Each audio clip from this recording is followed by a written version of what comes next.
નમસ્કાર વિદ્યાર્થી મિત્રો, ગયા લેક્ચરની અંદર આપણે એવું ભણ્યા હતા કે જ્યારે કેપેસિટરની બે પ્લેટ વચ્ચે અવાહક માધ્યમ મૂકવામાં આવે તો તેના કેપેસિટરના કેપેસિટન્સમાં બદલાવ આવે છે. કેટલો બદલાવ આવે છે એ વિશે પણ આપણે ચર્ચા કરી હતી. આજે એ જ ટોપિકને આગળ વધારવાનો છે. આજે ખૂબ અગત્યના મુદ્દા વિશે ચર્ચા કરવાની છે. સામાન્ય રીતે આજના મુદ્દા ઉપરથી એકાદો ક્વેશ્ચન નીટ તથા ગુજકેટની અંદર પૂછાતો હોય છે. તો આજે નવું કાંઈ નહીં પણ કન્સેપ્ટ ઉપર જ કામ કરવાનું છે જે આપણે ભણી ચૂક્યા છીએ.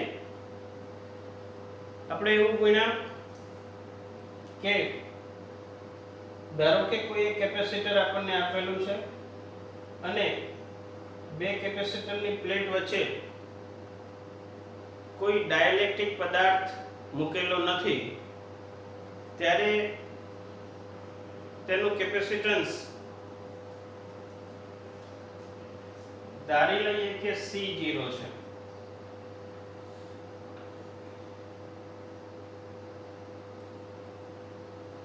કેપેસિટર ઉપર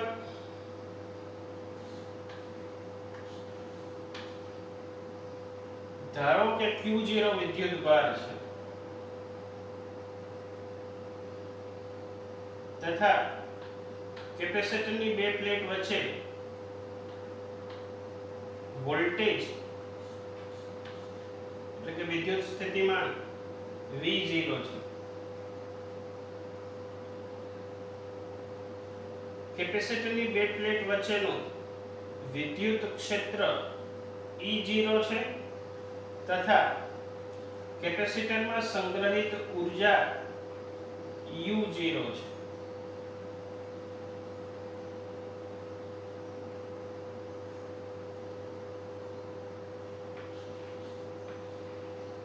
અને વિદ્યુત ભાર જે છે Q0 છે.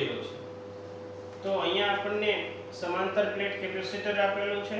કેપેસિટર ઉપર સંગ્રહિત વિદ્યુત ભાર Q0 છે, તેનો કેપેસિટન્સ C0 છે, વિદ્યુત ક્ષેત્ર E0 છે, વોલ્ટેજ V0 છે, ઊર્જા U0 છે. C0 નું ઇક્વેશન બનશે ε0 A/d.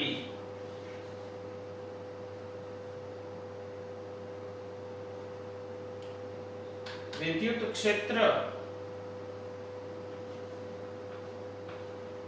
E0 નું ઇક્વેશન બનશે સિગ્મા અપોન ε0.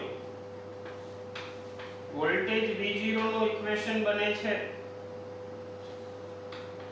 E0 * d, જ્યાં d બે પ્લેટ વચ્ચેનું અંતર છે તથા કેપેસિટરમાં સંગ્રહિત ઊર્જા U0 = Q0² / 2C0 છે. આ બધી બાબતો આપણે જાણીએ છીએ. આજનો મેઇન મુદ્દો છે કે જ્યારે અમે આ બે કેપેસિટરની પ્લેટ વચ્ચે કોઈ કે ડાઇલેક્ટ્રિક અચળાંક ધરાવતું માધ્યમ મૂકવામાં આવે ત્યારે સૌપ્રથમ આ પાંચ ભૌતિક રાશિઓ માંથી કઈ ભૌતિક રાશિઓ ના મૂલ્યમાં બદલાવ આવશે તથા કેટલો બદલાવ આવશે. એટલા માટે આજના ટોપિકનું મેં નામ આપેલું છે શું બદલાશે અને કેટલું બદલાશે. તો ટોપિકનો આઈડિયા તમને આવી ગયો હશે કે આજે આપણે કયા મુદ્દા ઉપર ચર્ચા કરવાની છે. ફરીવાર રિપીટ કરી દઉં છું. કેપેસિટરની બે પ્લેટ વચ્ચે જ્યારે ડાઇલેક્ટ્રિક પદાર્થ મૂકવામાં આવે છે ત્યારે તેની કઈ કઈ ભૌતિક રાશિઓ સાથે બદલાવ આવશે. આ ટોપિકને પણ જે છે બે ભાગમાં વિભાજિત કરેલો છે. સૌપ્રથમ આપણે એવું લઈએ છીએ કે કેપેસિટર પહેલેથી ચાર્જ છે Q0, ચાર્જ કરેલું મૂકેલું છે તથા કેપેસિટરની બે છેડા વચ્ચે હવે કોઈ પણ પ્રકારની બેટરી જોડેલી નથી, એટલે કેપેસિટર પહેલેથી જ ચાર્જ છે તથા તે બીજી કોઈ બેટરી કે બીજા કોઈ કેપેસિટર સાથે અત્યારે જોડેલું નથી અને હવે આપણે આ ચાર્જ કેપેસિટરને બે પ્લેટ વચ્ચે અવાહક માધ્યમ મૂકીએ છીએ તો કઈ કઈ ભૌતિક રાશિઓની અંદર બદલાવ આવશે તે વિશે આપણે અભ્યાસ કરવાનો છે। તો સૌપ્રથમ વાત કરીએ, આપણે જાણીએ છીએ કે કેપેસિટન્સ ની અંદર બદલાવ આવશે, કેપેસિટન્સ બદલાશે। આપણે જાણીએ છીએ તે પ્રમાણે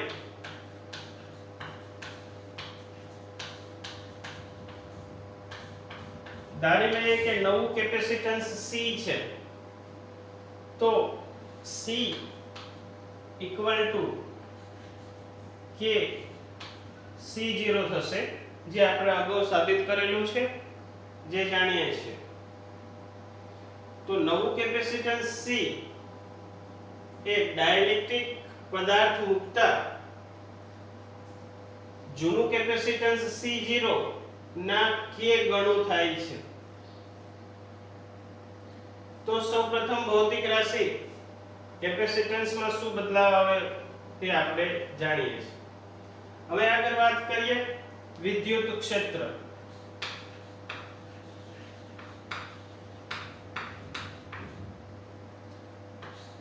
ડાઇલેક્ટ્રિક મુક્તા નવું વિદ્યુત ક્ષેત્ર ધારો કે E છે, તો આ બાબત પણ આપણે જાણીએ છીએ કે બે પ્લેટ વચ્ચે જ્યારે ડાઇલેક્ટ્રિક નહોતો ત્યારે વિદ્યુત ક્ષેત્ર E0 હતું અને હવે ડાઇલેક્ટ્રિક મુક્તા વિદ્યુત ક્ષેત્ર E0/K થશે। આ બે ભૌતિક રાશિઓ વિશે આપણે અગાઉ ચર્ચા કરેલી હતી। આગળની બીજી ત્રણ ભૌતિક રાશિઓ વિશે આજે આપણે વાત કરવાની છે। વિદ્યુત ક્ષેત્ર વિશે સમજાઈ ગયું, કેપેસિટન્સ વિશે સમજાઈ ગયું, હવે વિદ્યુત સ્થિતિમાન વિશે જોઈએ। તો વિદ્યુત બે પ્લેટ વચ્ચે વિદ્યુત સ્થિતિમાન કઈ રીતે મેળવશું? તો આપણને ખ્યાલ છે કે ડાઇલેક્ટ્રિક મુક્તા વિદ્યુત ક્ષેત્ર બદલાય છે અને બદલાયેલું એટલે કે નવું વિદ્યુત ક્ષેત્ર E છે, તો નવો વિદ્યુત સ્થિતિમાન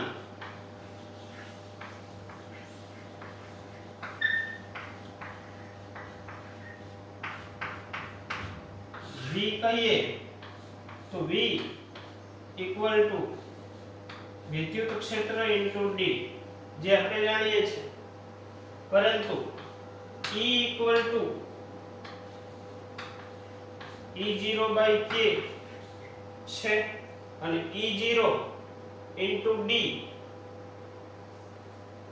E0 * D એટલે જૂનો વોલ્ટેજ છે, તો E0 D ની જગ્યાએ V0 મૂકી શકાશે અને K। તો આમ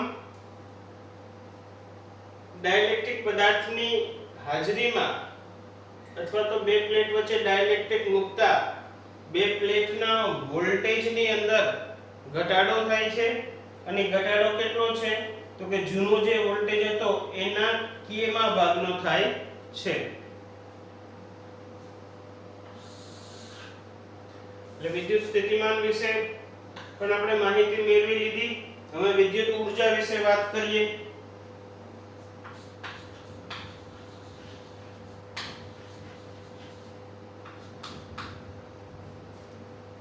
વિદ્યુત ઊર્જા U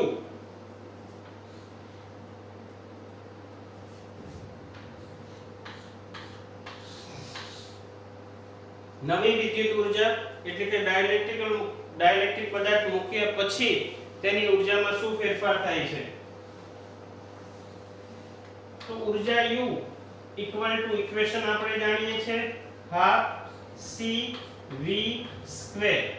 અહીંયા મેં C કીધું છે કારણ કે ડાઇલેક્ટ્રિક પદાર્થને મૂક્યા પછીનું કેપેસિટન્સ, પછીની આપણે ઉર્જા જોઈએ છે એટલે ડાઇલેક્ટ્રિક મૂક્યા પછીનું કેપેસિટન્સ આવશે તથા ડાઇલેક્ટ્રિક પદાર્થને મૂક્યા પછીનો વોલ્ટેજ V આપશે. માટે હાફ CV સ્ક્વેર. આપણે જાણીએ છીએ આ જે નવી ઉર્જા છે એને જૂની ઉર્જાના સ્વરૂપમાં દર્શાવી છે.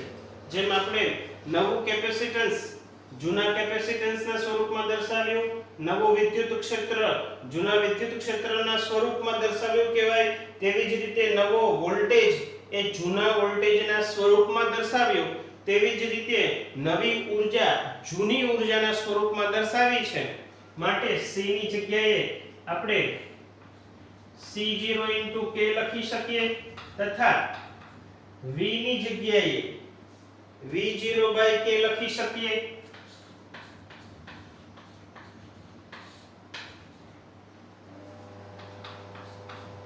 Half C0K into V0 square by K square. એક K અને K અહીંથી કેન્સલ થશે તો રહેશે હાફ C0 V0 નો સ્ક્વેર છેદમાં K. પરંતુ આપણે જાણીએ છીએ કે હાફ C0 V0 નો સ્ક્વેર એ જૂની ઉર્જા છે. જૂની ઉર્જા Q0 સ્ક્વેર upon 2C0 લખી શકાય અને હાફ C0 V0 સ્ક્વેર પણ લખી શકાય. માટે હાફ C0 V0 સ્ક્વેર એ જૂની ઉર્જા એટલે ડાઇલેક્ટ્રિક પદાર્થ નહોતો મૂક્યો ત્યારે કેટલી ઉર્જા હતી તે છે, તો તે U0 છે, K છે. તો આમ નવી ઉર્જા એ પણ બદલાય છે. જૂની ઉર્જાના સ્વરૂપમાં આપણે દર્શાવ્યું તો જે જૂની ઉર્જા U0 જે હતી એના K માં ભાગની નવી ઉર્જા બને છે. આમ આપણે ચાર ભૌતિક રાશિઓ વિશે જે છે અભ્યાસ કર્યો. કેપેસિટન્સ K ગણું વધે છે, વિદ્યુત ક્ષેત્ર K માં ભાગનું થાય છે, વિદ્યુત સ્થિતિમાન K માં ભાગનો થાય છે તથા વિદ્યુત ઉર્જા એ પણ K માં ભાગની થાય છે. હવે વાત કરીએ વિદ્યુત ભાર Q.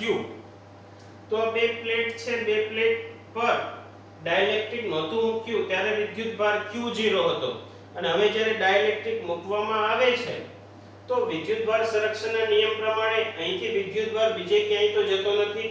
પ્લેટ ઉપરનો વિદ્યુત ભાર છે તે અવાહકની અંદર પણ જતો નથી તથા આ કેપેસિટરને બીજા કોઈ રચના સાથે જોડેલું નથી એટલે પ્લેટ પરનો વિદ્યુત ભારમાં ચેન્જ આવશે નહીં. આ બાબત બરાબર ધ્યાન રાખજો.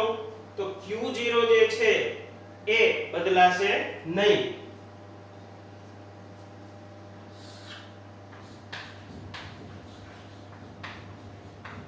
વિદ્યુત ભાર Q ની વાત કરીએ તો નવો વિદ્યુત ભાર એ જૂના વિદ્યુત ભાર જેટલો જ હશે, એમાં બદલાવ આવશે નહીં. કારણ કે અહીંથી ક્યાંય વિદ્યુત ભાર જતો નથી તથા બહારથી કોઈ વિદ્યુત ભાર આવતો નથી. માટે વિદ્યુત ભારમાં કોઈ ચેન્જ આવશે નહીં. તો આમ શું બદલાશે? તો ડાઇલેક્ટ્રિક માધ્યમ મુકતા વિદ્યુત ક્ષેત્ર બદલાશે. કેટલું બદલાશે? તો કે જે જૂનું વિદ્યુત ક્ષેત્ર હતું એના K માં ભાગનું થશે. કેપેસિટન્સ તો કે બદલાશે. કેટલું બદલાશે? તો કે જે જૂનું કેપેસિટન્સ હતું એના K ગણું થશે. વિદ્યુત સ્થિતિમાન બદલાશે. કેટલો બદલાશે? તો કે જૂનો કેપેસિટન્સ હતો એના K માં ભાગનો થશે. ઉર્જા બદલાશે. કેટલી બદલાશે? U0/K. જે જૂની ઉર્જા હતી એના K માં ભાગનું. શું નહીં બદલાય એવું પૂછવામાં આવે તો ખાલી એક વિદ્યુત ભાર જે છે તે બદલાશે નહીં.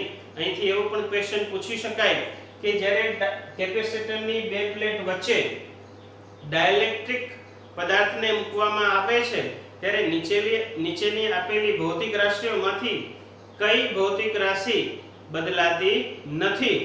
તો આપણે જવાબ આપી શકીએ કે વિદ્યુત ભાર જે છે માત્ર એક ભૌતિક રાશિ બદલાતી નથી, બાકીની ચારેય ભૌતિક રાશિઓ ડાઇલેક્ટ્રિક મૂકવાની સાથે બદલાય છે.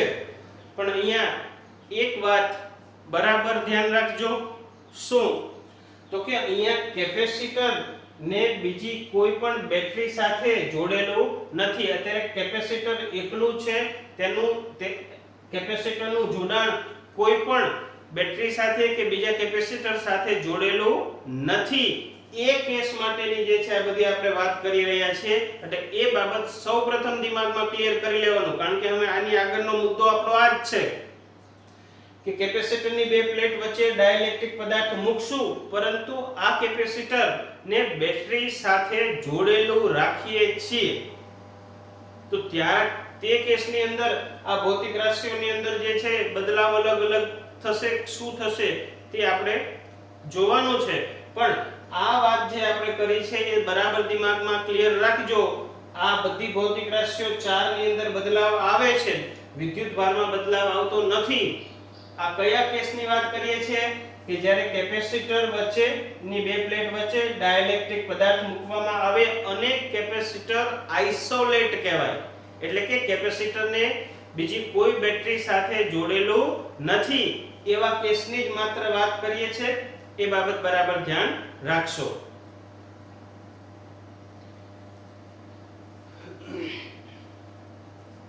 હવે આપણે આ કેપેસિટર ને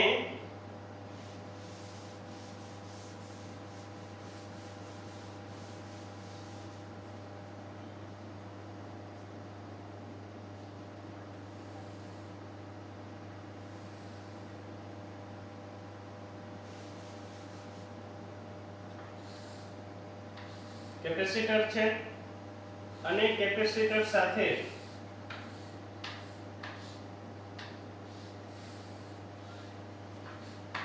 V વોલ્ટની બેટરી જોડેલી છે. V વોલ્ટની બેટરી જોડવાને લીધે આ કેપેસિટર ની બે પ્લેટ વચ્ચેનો વોલ્ટેજ પણ V હશે તથા કેપેસિટર ની પ્લેટ ચાર્જ થયેલી હશે. ચાર્જ થયેલો વિદ્યુત ભારને આપણે Q0 કહીએ, વોલ્ટેજને જે છે V0 કહીએ. અહીંયા નેગેટિવ ચાર્જ જમા થયેલો હશે. હવે કેપેસિટર ચાર્જ થઈ ગયું છે, પરંતુ કેપેસિટર બેટરી સાથે જોડેલું છે. એવા કેસની અંદર આપણે હવે અહીંયા અવાહક માધ્યમ મૂકીએ છીએ. તો અવાહક માધ્યમ નથી મૂકેલું ત્યારનો કેપેસિટન્સ C0 ε0 A/d છે. વિદ્યુત ક્ષેત્ર, વોલ્ટેજ, ઉર્જા આ બધું જે છે એ જૂનું ભૌતિક રાશિઓ કહેશું, એટલે કે જ્યારે ડાઇલેક્ટ્રિકલ મૂકેલું નથી તે વખતની વાત કરીએ છીએ.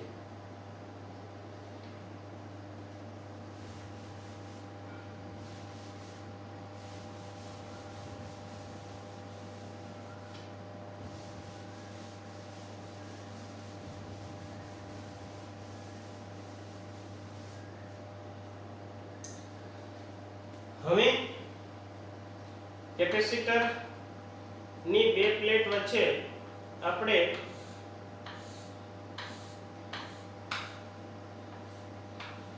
કે ડાઇલેક્ટ્રિક અચળાંક ધરાવતું માધ્યમ મૂકીએ છીએ અને તેની સાથે સાથે બેટરી જોડેલી છે.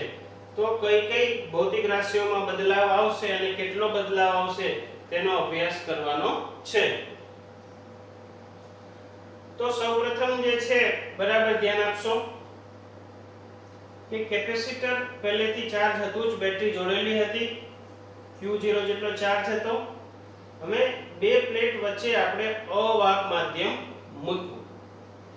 અવાહક માધ્યમ એટલે કે ડાઇલેક્ટ્રિક માધ્યમ મૂકતાની સાથે તેનું વિદ્યુત ક્ષેત્ર જે છે એ જેવું મૂક્યું એને ક્ષણ માટે જે છે આ વિદ્યુત ક્ષેત્ર ઘટી જશે. વિદ્યુત ક્ષેત્ર જેવું ઘટશે, E0 ઘટશે કે તેની સાથે કેપેસિટરની બે પ્લેટ વચ્ચેનો વોલ્ટેજ ક્ષણ માટે ઘટશે. હવે કેપેસિટરનો વોલ્ટેજ ઘટે છે, ધારો કે કેપેસિટરની પ્લેટનો વોલ્ટેજ અવાહક મુક્તાની સાથે ઘટી ગયો અને એ V છે, તો V એ લેસ ધેન V0. V0 ને આપણે બેટરીના વોલ્ટેજ કહીએ. તો કેપેસિટરની બે પ્લેટ વચ્ચેનો વોલ્ટેજ ઘટ્યો. કેમ ઘટ્યો?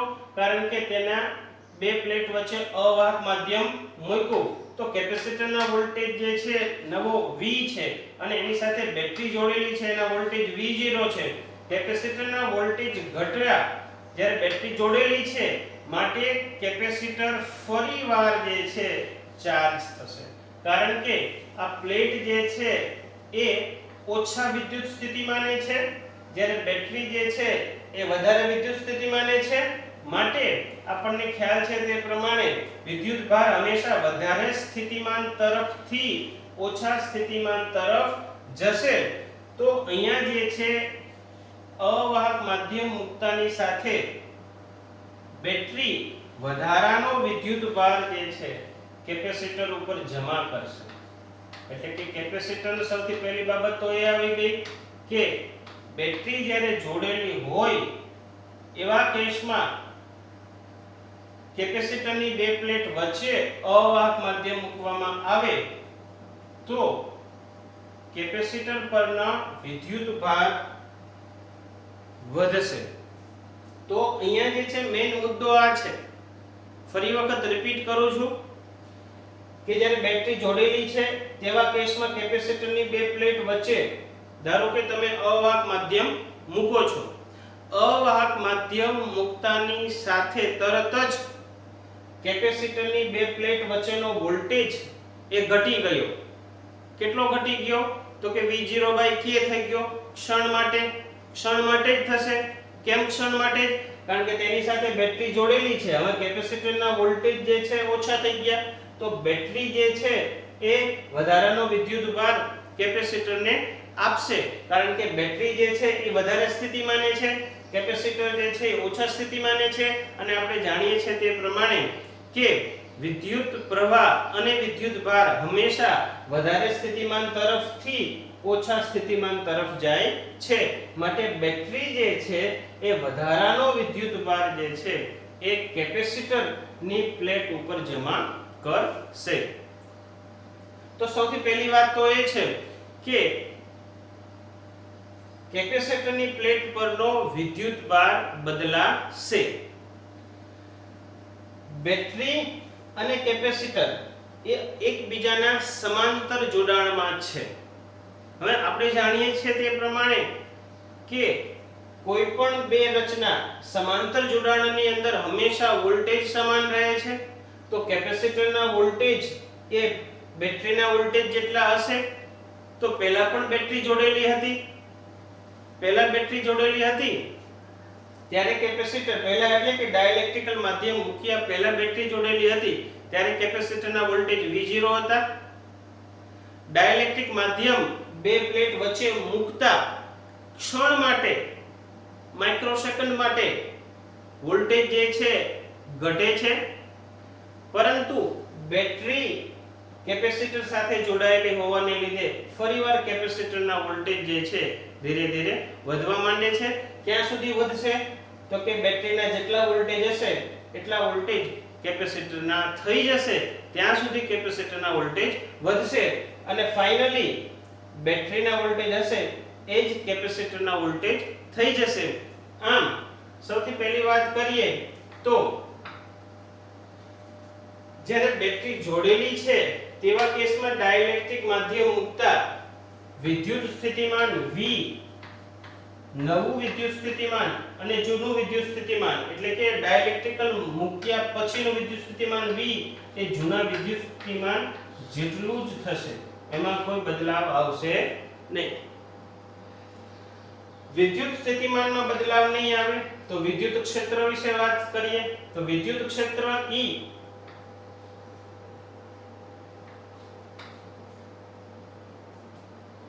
આપણે જાણીએ છીએ કે વિદ્યુત voltage V equal to E0 into D આ નવું હતું. હવે D તો હંમેશની માટે અચળ જ રહેવાનું છે, એમાં તો કોઈ બદલાવ થવાનો નથી. અહીંયા વોલ્ટેજ V0 એ પણ બદલાતો નથી, તો E0 ઇક્વલ ટુ V0/D કરીએ તો પહેલાનો વોલ્ટેજ અને પછીનો વોલ્ટેજ બદલાતો નથી. પહેલાનું બે પ્લેટ વચ્ચેનું અંતર અને પછીનું અંતર પણ બદલાતું નથી. આમ V0 બદલાતો નથી, D બદલાતો નથી, તો વિદ્યુત ક્ષેત્ર બદલાશે નહીં. તો આમ નવું વિદ્યુત ક્ષેત્ર જે E કહીએ તે જૂના વિદ્યુત ક્ષેત્ર જેટલું જ હશે, તેમાં કોઈ ફેરફાર થશે નહીં. તો વિદ્યુત સ્થિતિમાનમાં કોઈ બદલાવ નહીં આવે અને વિદ્યુત સ્થિતિમાનમાં બદલાવ નહીં આવે એટલે વિદ્યુત ક્ષેત્રમાં પણ બદલાવ આવશે નહીં. કેપેસિટરની વાત કરીએ તો કેપેસિટર C કેપેસિટર એ માત્ર કેપેસિટન્સ એ માત્ર કેપેસિટરના ભૌતિક પરિમાણો ઉપર આધાર રાખે છે. ભૌતિક પરિમાણ એટલે બે પ્લેટ વચ્ચેનું અંતર, પ્લેટનું ક્ષેત્રફળ અને બે પ્લેટ વચ્ચેનું માધ્યમ. તેને વિદ્યુત ભૌતિક રાશિઓ સાથે કોઈ લેવા દેવા નથી. માટે capacitance C equal to ε0A/D into K થશે. એટલે કે C0 ઇન્ટુ K. એટલે કેપેસિટર જે છે એ K ગણું વધશે. એટલે કે બેટરી જોડેલી હોય કે જોડેલી ન હોય, બંને કેસમાં કેપેસિટર તો K ગણું વધશે જ. તે એટલે કેપેસિટરમાં બદલાવ આવશે અને એ બેટરી જોડેલી હોય તોય K ગણું વધશે અને બેટરી જોડેલી ન હોય તો પણ જે છે એના કેપેસિટન્સમાં K ગણો વધારો થશે. તો આપણે કેપેસિટન્સની વાત કરી, વિદ્યુત ક્ષેત્રની વાત કરી, વિદ્યુત સ્થિતિમાનની વાત કરી, હવે ઊર્જાની વાત કરીએ. તો ઊર્જા, નવી ઊર્જા U ઇક્વલ ટુ હાફ નવું કેપેસિટન્સ C અને નવો વોલ્ટેજ V સ્ક્વેર. હાફ નવું કેપેસિટન્સ એ જૂના કેપેસિટન્સના K ગણું છે, એટલે કે C0 ઇન્ટુ K થશે. વોલ્ટેજની વાત કરીએ, નવો વોલ્ટેજ એ જૂના વોલ્ટેજ જેટલો જ છે, એટલે કે વોલ્ટેજમાં કોઈ બદલાવ થતો નથી. તો V ની જગ્યાએ આપણે જૂનો વોલ્ટેજ V0 મૂકી શકીએ. એટલે V0 નો સ્ક્વેર હાફ C0 V0 નો સ્ક્વેર ઇન્ટુ K કરીએ. હાફ C0 V0 સ્ક્વેર શું થયું વિચારો તો. હાફ C0 V0 સ્ક્વેર જૂની ઊર્જા થઈ U0 ઇન્ટુ K. તો ઊર્જામાં K ગણો વધારો થશે. ફરીવાર જે છે મુદ્દાને ચેક કરી લઈએ. કેપેસિટન્સની વાત કરીએ તો બેટરી જોડેલી ન હોય કે જોડેલી હોય, ડાઇલેક્ટ્રિક માધ્યમ મૂકતા તેનું નવું કેપેસિટન્સ એ જૂના કેપેસિટન્સના K ગણું થશે. વિદ્યુત ક્ષેત્રની વાત કરીએ તો બેટરી જોડેલી ન હોય એ કેસમાં વિદ્યુત ક્ષેત્ર જૂના વિદ્યુત ક્ષેત્રના K માં ભાગનું થશે, એટલે કે E0/K થશે. પણ બેટરી જોડેલી હોય તો નવું વિદ્યુત ક્ષેત્ર અને જૂનું વિદ્યુત ક્ષેત્ર સમાન રહેશે, એમાં કોઈ બદલાવ આવશે નહીં. વિદ્યુત સ્થિતિમાનની વાત કરીએ તો બેટરી જોડેલી ન હોય એ કેસમાં વિદ્યુત સ્થિતિમાન K માં ભાગનો થઈ જશે. પણ જ્યારે બેટરી જોડેલી હોય ત્યારે તેના વોલ્ટેજમાં કોઈ ફેરફાર થશે નહીં. વિદ્યુત ઊર્જાની વાત કરીએ તો બેટરી જોડેલી ન હતી ત્યારે વિદ્યુત ઊર્જા જે જૂની ઊર્જાના k માં ભાગની થઈ હતી. જ્યારે બેટરી જોડેલી છે ત્યારે k ગણી થઈ જાય છે. બરાબર યાદ રાખજો. વિદ્યુત ઊર્જા બેટરી જોડેલી ન હોય અને ડાઇલેક્ટ્રિક મૂકીએ તો k માં ભાગની થઈ જાય, અને બેટરી જોડેલી હોય અને ડાઇલેક્ટ્રિક મૂકીએ તો k ગણી થઈ જાય.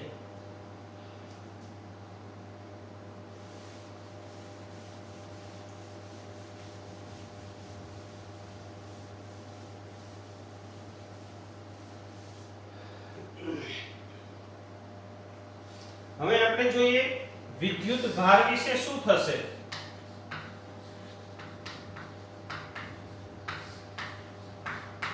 તો સૌપ્રથમ આપણને એ તો ખ્યાલ જ આવી ગયો છે કે બેટરી જોડેલી હોય અને ડાઇલેક્ટ્રિકલ મૂકીએ એટલે કેપેસિટરના વોલ્ટેજ જે છે ક્ષણ માટે ઘટે છે, અને વોલ્ટેજ ઘટવાને લીધે બેટરીમાંથી વધારાનો વિદ્યુતભાર પ્લેટ ઉપર જમા થાય છે. એટલે કે પ્લેટ પરના વિદ્યુતભારની અંદર વધારો થાય છે એ તો જે છે આપણને ખ્યાલ આવી ગયો. પણ હવે આપણે એ જોવાનું છે કે કેટલો વધારો થાય છે. તો જોઈએ કે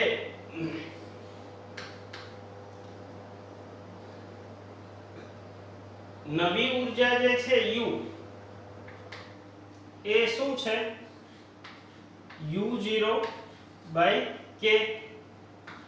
U0 equal to Q0 square upon 2C0 into K થશે. આ ઇક્વેશન ને આપણે ઊર્જાના સ્વરૂપમાં જ માત્ર દર્શાવીએ Q upon 2C ના સ્વરૂપમાં, તો આ ઇક્વેશન ને હું Q0 K ને સાથે લઈ લઉં તો √K નો સ્ક્વેર લખી શકું upon 2C0. તો ઊર્જા જે છે એ Q સ્ક્વેર upon 2C, પરંતુ Q જે છે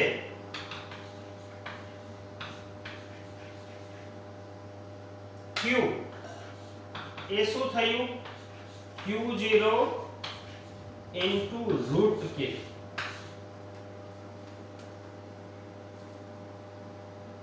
તો કેપેસિટર ની બે પ્લેટ વચ્ચે જ્યારે બેટરી જોડેલી છે અને ડાઇલેક્ટ્રિક માધ્યમ મૂકવામાં આવે તો બેટરી પરના વિદ્યુત ભારની અંદર વધારો થાય છે.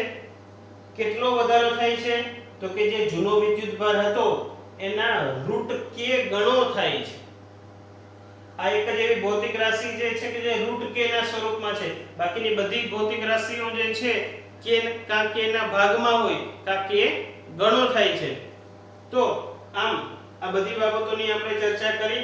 ફરીવાર રિપીટ કરું છું કે બેટરી જોડેલી હોય તેવા કેસમાં વિદ્યુત ક્ષેત્રમાં બદલાવ આવતો નથી, વિદ્યુત સ્થિતિમાનમાં બદલાવ આવતો નથી. કેપેસિટન્સ તો ભૌતિક પરિમાણ ઉપર આધારિત છે, એટલે એમાં તો જે છે બેટરી જોડેલી હોય કે ન હોય એ K ગણું જ થશે. વિદ્યુત ઊર્જા જે છે K ગણી થઈ જશે અને વિદ્યુત ભાર જે છે એ √K ગણો થશે. તો આ બાબતો જે છે બરાબર ધ્યાન રાખજો. આ કન્સેપ્ટ ઉપર જે છે ઘણા બધા દાખલાઓ બનાવી શકાય છે. આ જે કે મેં વાત કરી છે આ કન્સેપ્ટ છે. આમાંથી ઘણા બધા દાખલાઓ અલગ અલગ રીતે ડેટા ફેરવીને પૂછી શકાય છે, પરંતુ આ કન્સેપ્ટ આપણા દિમાગમાં એકદમ ક્લિયર હશે તો કોઈ પણ દાખલો જે છે આપણે સોલ્વ કરી શકશું. નેક્સ્ટ લેક્ચરની અંદર આ જ કન્સેપ્ટ આધારિત આપણે દાખલાઓ જે જોશું. ત્યાં સુધી રજા આપશો. Thank you.